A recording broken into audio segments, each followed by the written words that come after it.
ഈ വിഷയത്തിൽ ഉത്തരേന്ത്യയിലെ ബി.ജെ.പിയും കേരളത്തിലെ CPM സമാനമാണ്.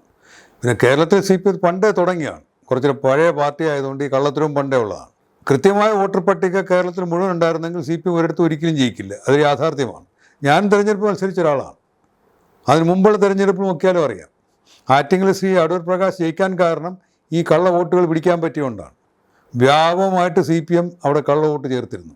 പല ജില്ലകളിലെ മനുഷ്യർക്ക് ആറ്റിങ്ങൽ മണ്ഡലത്തിൽ വോട്ടുണ്ടായിരുന്നു. അടുത്ത കാലത്തൊരു മുൻ മന്ത്രി തന്നെ പറഞ്ഞു ഞങ്ങൾ ബൂത്തുകൾ പിടിച്ചിറക്കുമായിരുന്നു. ഇതൊരു യാഥാർത്ഥ്യമാണ്. അപ്പോൾ തെരഞ്ഞെടുപ്പിൻ്റെ എല്ലാ മേഖലയിലും CPM അഴിമതി കാണിക്കും, അക്രമം കാണിക്കും. പിന്നെ വോട്ടർ പട്ടികയിലെ കൃത്രിമങ്ങൾക്ക് ഇടതുപക്ഷ അനുകൂലികളായിട്ടുള്ള സർക്കാർ ഉദ്യോഗസ്ഥരുമുണ്ട്. ഇടതുമുന്നണി ഗവൺമെൻറ് എന്ന് കഴിഞ്ഞാൽ പിന്നെ എല്ലാവരും ഇടത് യൂണിയനുകളിലാണ്. പേടിച്ച് മനുഷ്യർ, അവർക്ക് ജീവിക്കണമല്ലോ. ഈ മണ്ഡല പുനർനിർണ്ണയം എന്ന് പറഞ്ഞു കഴിഞ്ഞാൽ CPMന് ഭൂരിപക്ഷം കിട്ടിയ രീതിയിൽ മണ്ഡലങ്ങളെ പുനർനിർണ്ണയിക്കുക എന്നുള്ളതാണ്. പലയിടത്തും വ്യാപകമായിട്ടുള്ള CPM വോട്ട് ചേർക്കലുമുണ്ട്.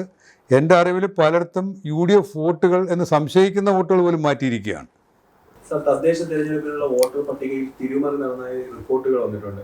CPMൻ്റേത് ഉത്തരേന്ത്യയിലെ BJP നയത്തിന് സമാനമായതാണ്. ഈ വിഷയത്തിൽ ഉത്തരേന്ത്യയിലെ BJPയും കേരളത്തിലെ CPM സമാനമാണ്.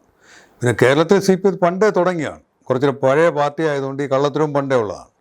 അത് കോർപ്പറേഷൻ തിരഞ്ഞെടുപ്പ് മാത്രമല്ല, അത് കോളേജിലും അങ്ങനെയാണ്. കോളേജ് തിരഞ്ഞെടുപ്പിലും അവർ കള്ള വോട്ടർ പട്ടിക ഉണ്ടാക്കും. കോർപ്പറേഷൻ തിരഞ്ഞെടുപ്പിലും ഉണ്ടാക്കും, അസംബ്ലിയിലും ഉണ്ടാക്കും, പാർലമെൻറ്റിലും ഉണ്ടാക്കും.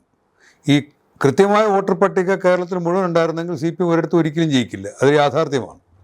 മാത്രമല്ല ഇലക്ഷൻ്റെ തലേദിവസം രാവിലെയൊക്കെ അടിയുണ്ടാക്കും, തല്ലുണ്ടാക്കും. UDF വോട്ട് കുറയും. UDF ആര് പേടിച്ച് വോട്ട് ചെയ്യാൻ വരില്ല. അത് CPM ഒരു സംഘടിത ശ്രമമാണ്. അതൊരു അക്രമത്തിലൂന്നിയ അത്തരക്കാരെ കൊണ്ട് നിറഞ്ഞിരിക്കുന്ന ഒരു പാർട്ടിയാണ്. അവരോട് മത്സരിച്ച് നിൽക്കാൻ പാടാണ്.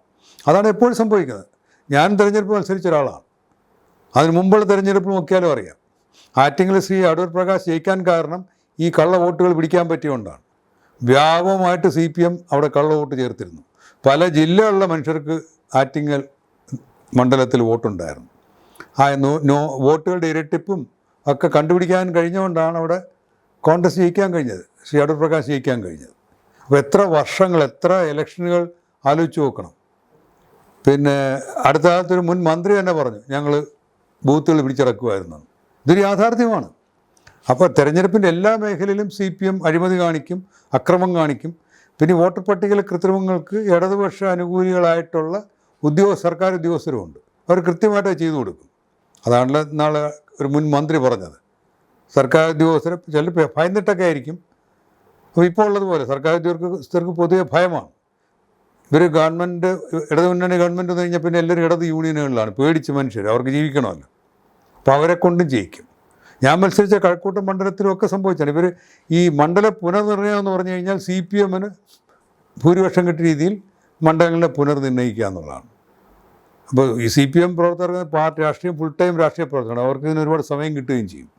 പ്രതിപക്ഷ പാർട്ടികൾക്ക് പലപ്പോഴും സമയം കിട്ടാതെ പോകുന്നത് അതുകൊണ്ടും കൂടിയാണ്. പിന്നെ ഏത് അക്രമത്തിനും അവർക്ക് ധൈര്യമുണ്ട്. അപ്പോൾ ഇപ്പോൾ വരുന്ന തെരഞ്ഞെടുപ്പിലും ഇപ്പോൾ 7-ാം തീയതി വരെ സമയമുണ്ട്. പലയിടത്തും വ്യാപകമായിട്ടുള്ള CPM വോട്ട് ചേർക്കലുമുണ്ട്. എൻ്റെ അറിവിൽ പലയിടത്തും UDF വോട്ടുകൾ എന്ന് സംശയിക്കുന്ന വോട്ടുകൾ പോലും മാറ്റിയിരിക്കുകയാണ്. അതിൻ്റെ ഒരുപാട് തെളിവുകൾ അടുത്ത ദിവസങ്ങൾ കിട്ടിക്കൊണ്ടിരിക്കുകയാണ്. ഇത് ശ്രദ്ധിക്കേണ്ടത് UDFകാർ മാത്രമല്ല. ജനാധിപത്യം എന്ന് പറഞ്ഞാൽ ജനങ്ങൾക്ക് അവരുടെ അഭിപ്രായങ്ങൾ പറയാൻ കഴിയുന്ന അവസരമാണ്. വോട്ട് ചെയ്യുക എന്ന് പറഞ്ഞാൽ അഭിപ്രായം പറയാൻ അവസരമാണ്. അപ്പോൾ ജനങ്ങളാണ് പ്രതികരിക്കേണ്ടത്. വോട്ടർമാർ, വോട്ടിന് അർഹതയുള്ളവർ തങ്ങൾക്ക് വോട്ടുണ്ടോ എന്നുള്ളത് അന്വേഷിച്ചിരിക്കണം. CPMന് കിട്ടാത്ത വോട്ടാണെങ്കിൽ അവർ അതിനകത്ത് ചിലപ്പോൾ കൃത്രിമം കാണിച്ച് മാറ്റിക്കളയും. ഇപ്പോൾ എനിക്ക് നേരിട്ടറിയാവുന്ന ഒരുപാട് കേസുകളുണ്ട്. അത് വളരെ കൃത്യമായിട്ട് പ്ലാൻഡായിട്ട് ചെയ്യുന്നതാണ് CPM. അബദ്ധത്തിൽ പറ്റി പോകണമെന്നുമല്ല. അപ്പോൾ അതുകൊണ്ട് നമ്മുടെ വോട്ടവകാശം നമ്മുടെ അവകാശമാണ്, വോട്ട് ചെയ്യുന്നത്. അത് നമ്മൾ വോട്ട് രേഖപ്പെടുത്തുകയും വേണം. വോട്ടുണ്ടെങ്കിലേ രേഖപ്പെടുത്താൻ പറ്റുള്ളൂ. അതുകൊണ്ട് നമുക്ക് വോട്ടുണ്ടോ എന്ന് അന്വേഷിക്കണം. വോട്ടില്ലെങ്കിൽ ആ പ്രദേശത്തുള്ള രാഷ്ട്രീയ പ്രവർത്തകർ ആരെങ്കിലും അറിയിക്കണം, അല്ലെങ്കിൽ ഉദ്യോഗസ്ഥരെ അറിയിച്ചിട്ട് വോട്ട് ചേർക്കാൻ നോക്കണം. കേരളത്തിൽ വ്യാപകമായിട്ട് നടക്കുന്നതുകൊണ്ടാണ് ഇങ്ങനെ പറയേണ്ടി വരുന്നത്. കേരളത്തിൽ വോട്ട് അർഹതയുള്ളവർക്ക് എല്ലാവർക്കും വോട്ടവകാശം കിട്ടുകയും അവർക്കെല്ലാം വോട്ട് ചെയ്യാനായിട്ടുള്ള സമാധാന അന്തരീക്ഷം ഉണ്ടാകുകയും ചെയ്യുകയാണെങ്കിൽ ഈ കേരളത്തിൽ CPM ബാക്കി ഉണ്ടാവില്ല. കഴിഞ്ഞ അസംബ്ലി തിരഞ്ഞെടുപ്പിലാണ് സംഭവിച്ചത്. ഒരുപാട് സ്ഥലങ്ങളിൽ വോട്ട് ശതമാനം കുറഞ്ഞു. ഒന്നാമത് വോട്ട് ചേർക്കലിൽ ഒരുപാട് കൃത്രിമം കാണിച്ചു. കോവിഡൊക്കെ ആയിരുന്നുകൊണ്ട് ഇതൊന്നും പോയി നടന്നന്വേഷിക്കാനൊന്നും അവർക്ക് അവസരം കിട്ടിയില്ല. പിന്നെ അവർക്ക് വേണ്ടത്രയും CPM ആവശ്യം പോലെ വോട്ട് ചേർക്കുകയും ചെയ്തു. വോട്ടിടുന്നതിൽ പോലും ഒരുപാട് കൃത്രിമങ്ങളുണ്ടായിരുന്നു. ഇപ്പോൾ CPM എന്ന് പറയുന്ന പാർട്ടി അത് സ്കൂൾ കോളേജ് തൊട്ട് അവരെ ശീലിപ്പിക്കുന്നത് അങ്ങനെ അക്രമമാണ്. ബാക്കിയുള്ളവർക്ക് 24 മണിക്കൂർ രാഷ്ട്രീയമല്ല. അവർ പാവം മനുഷ്യർ വോട്ട് ചെയ്യാൻ വരുമ്പോഴത്തേക്ക് അവരെ ഭീഷണിപ്പെടുത്തുക, വോട്ട് ചേർക്കാതിരിക്കുക. വ്യാപകമായിട്ട് ഇത്തവണ നമ്മൾ സംശയിക്കേണ്ടിയിരിക്കുന്നു. ആറ്റിങ്ങൽ ചെയ്ത ഒരു പ്രവൃത്തിയുണ്ട്. ശ്രീ അടൂർ പ്രകാശ് അവിടെ നിന്ന് ക്ലീനപ്പ് ചെയ്തു. അവിടുത്തെ CPMകാരുടെ ഒരുപാട് കള്ള വോട്ടുകൾ ഇല്ലാതാക്കാൻ കഴിഞ്ഞു. കോൺഗ്രസ്സുകാരുടെ വോട്ടുകൾ ചേർക്കാനും കഴിഞ്ഞു.